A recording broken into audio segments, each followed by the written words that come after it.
বিসমিল্লাহির রহমানির রহিম।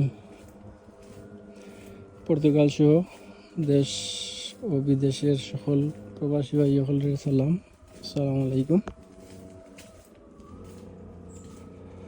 আমি আপনারা দেখানোর সুযোগ করে দিলাম যে পর্তুগালের যে ক্ষেত খামারের খাম আসলে নতুন যারা আর বিশেষ করে D1 বিষয় বা অন্যান্য বিষয় যারা সিজনাল বিষয় জব শিকার বিষয় আর তারা মূলত খামটা কিতা ওইল গিয়া পর্তুগালের ক্ষেত খামার।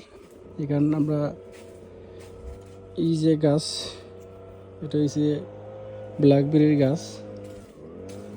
ওকে, এটা গাছ থেকে ফল ফারা লাগে, ফ্রুটস ফারা লাগে।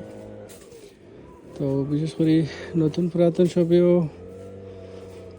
সিজনে ওটা খামো আই হয়, কম সময়ে তো কিছু টাকাও রুজি হয় পারলাম মোটামুটি। এই দোকানপাট বা রেস্টুরেন্ট বা অন্য খাম থাকি মোটামুটি ওখান পাল্লা। তো আর বিশেষ করে নতুন যারা আছে এখন নতুন তারালা কিন্তু আর ই খাম ছাড়া কোনো উপায় নাই, কারণ তারা বেশিরভাগ লোক আরও এগ্রিকালচার বিষয়, খুব কম সংখ্যক লোক অন্য বিষয় লইয়া আর। সো যারা এগ্রিকালচার বিষয় লইয়া আর তারা তো আর বাধ্য হইতে কাম করা লাগে কাঠ পাওয়ার আগ পর্যন্ত। বা অনেকে আছে পার্মানেন্ট সবসময় লাগিনো থাকি যায় খেত। আর পর্তুগাল থেকে মূলত দুই সাইড থেকে ভিসা খুব বেশি দের। এক হইল গিয়া ও এগ্রিকালচার খেত খামার, আর নাম্বার 2 হইল গিয়া কনস্ট্রাকশন কোম্পানি। কনস্ট্রাকশন কোম্পানি থেকেও প্রচুর ভিসা ওর, প্লাস ও এগ্রিকালচার থেকেও প্রচুর ভিসা ওর।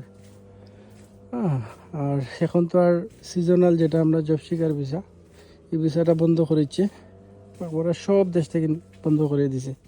সিজনাল কোনো বিষয় হইতো না, এখান ওইব বাট হাই কোয়ালিটি দেখিয়া কিন তারা ভিসা দিব।